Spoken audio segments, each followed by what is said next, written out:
How many minutes of strength training? Today we talk about how many minutes of strength training should you do, how many minutes for becoming stronger, maximizing muscle size, strength endurance and technique. And also important, how do we get to that number of how many minutes you need for a certain strength training.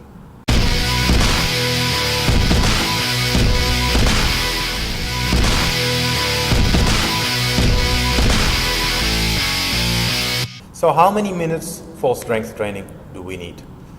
So that question needs to be answered a little bit more in detail because it depends on what your goal of the strength training is. Do you want to become stronger? You want to maximize muscle mass? You want to endure longer?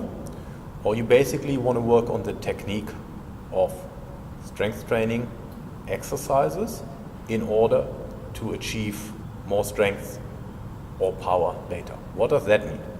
Well, if you've seen any of my videos before, there are exercises that reap a lot of benefits, like the Olympic lifts, but you need to know how to do them. And in order to learn these exercises, you need to put in quite a bit of time of technical training, skill training at these exercises to master them before you reap the benefits. That's where the technical training aspect comes in. Okay, so back to the question of how many minutes of strength training should you do. Well, let me take you to my thought process. There is such thing that is called a work to rest ratio. So depending on what outcome we want to see, we need to have the work, let's call the work in seconds, needs to be in the right relation to the rest.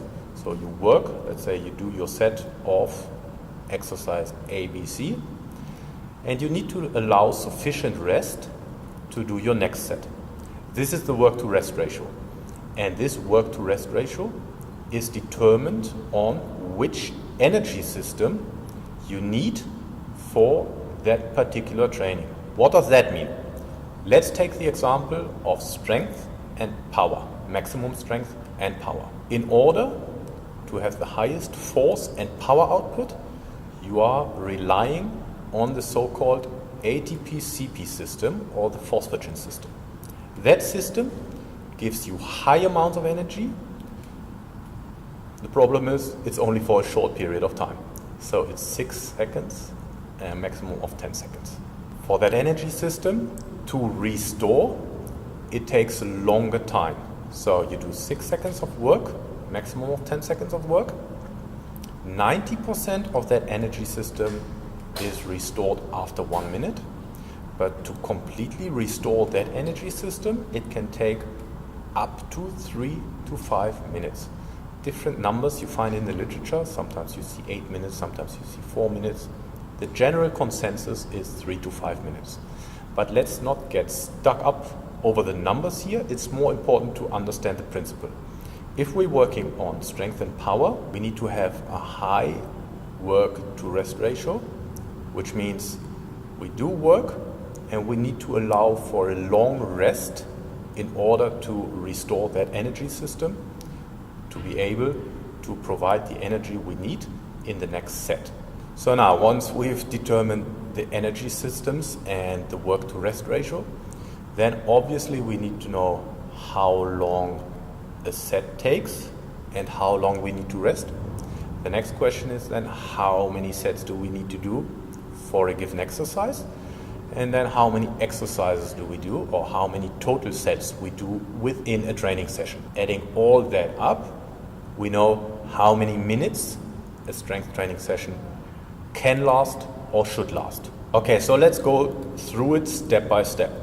If we're working on maximum strength and power, the work to rest ratio is 1 to 20, and it can also be even higher. So it can be 1 to 40 or 1 to 50.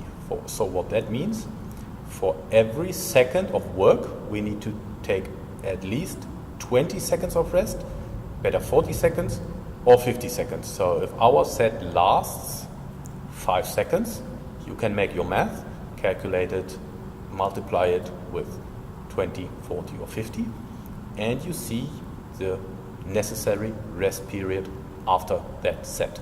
So adding that up with the total repetitions and total number of sets you can do or should do for a maximum strength training or power training. The total duration of maximum strength training or power training is somewhere between 60 to 70 minutes.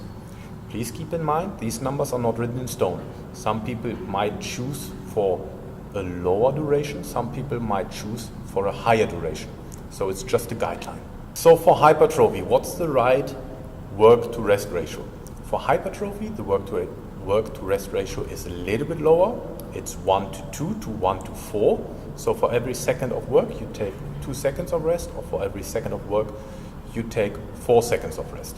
There are a couple of factors influencing that. So whether you work on functional hypertrophy or non-functional hypertrophy. As a quick recap, functional hypertrophy is normally determined by higher intensities, lower repetitions, which also needs more rest.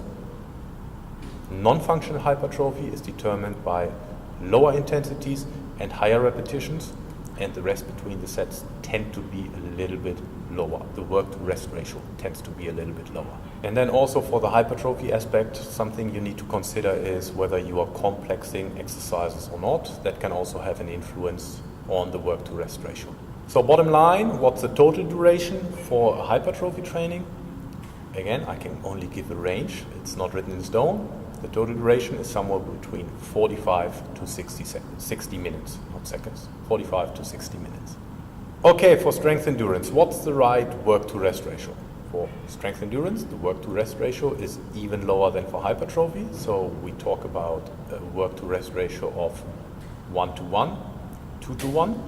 What that means is that for every second of work, you get 1 second of rest, or for every 2 seconds of work, you get 1 second of rest. That is also dependent on whether you do your training as a circuit training. So there are 2 different types of training. In the classical literature, they look at circuit training and station training. Station training is what we see most of the times. So you are at one station. Yeah, so that could be the bench press. You finish your sets of bench press and move on to the next station, which is the next exercise, whatever it might be. So that's defined in the classical literature as station training. A circuit training is different. So you have setup of different exercises and you move from one exercise to the next exercise to the next exercise, and once you've completed your circuit, you do your next set. So whether you choose to do a circuit training or station training, that has an influence on the work to rest ratio. With a circuit training, the work to rest ratio tends to be lower.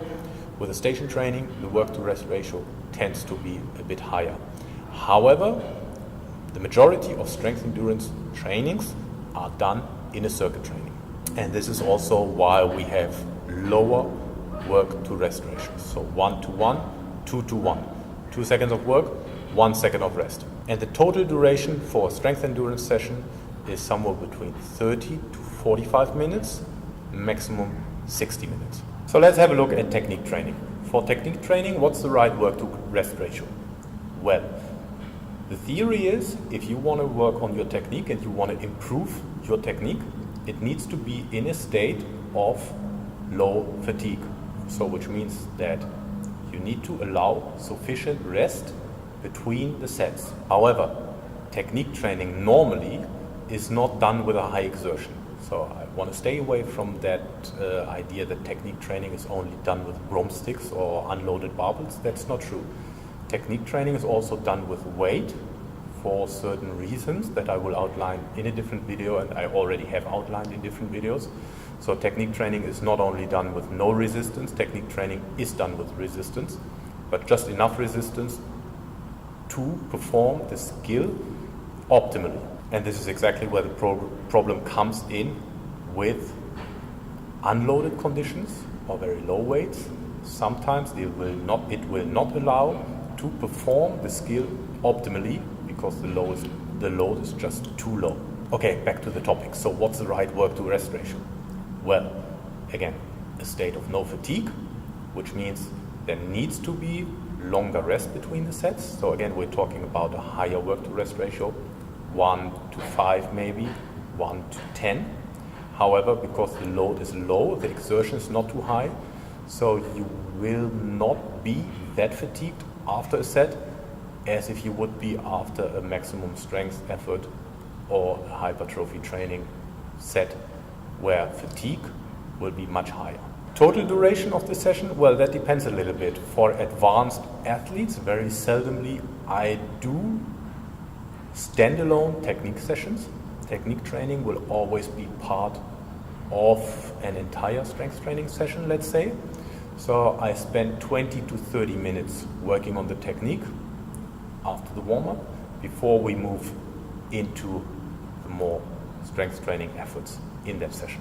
For beginners, it's a little bit different because training essentially will become technique training. So the athletes that come to me when they are young, and the goal for me is to get them really good at techniques and the fundamental movements. Every training we do, at least for the first half year to year, is a technical training. That does not mean that we're not working with loads, but it means the emphasis and the goal of the training should be movement quality and the best possible technical execution. And then the total training will be essentially a technique training. And the duration will be somewhere between 45 to 60 minutes. So to wrap it up, how many minutes of strength training should you do? Well, it depends on, firstly, your goal. Secondly, the work-to-rest ratios you need to have to achieve that goal. For maximum strength training and power training, work-to-rest ratios are higher. The total duration is a little bit longer. For hypertrophy training, the work-to-rest ratio is a little bit lower. The total duration is a little bit less.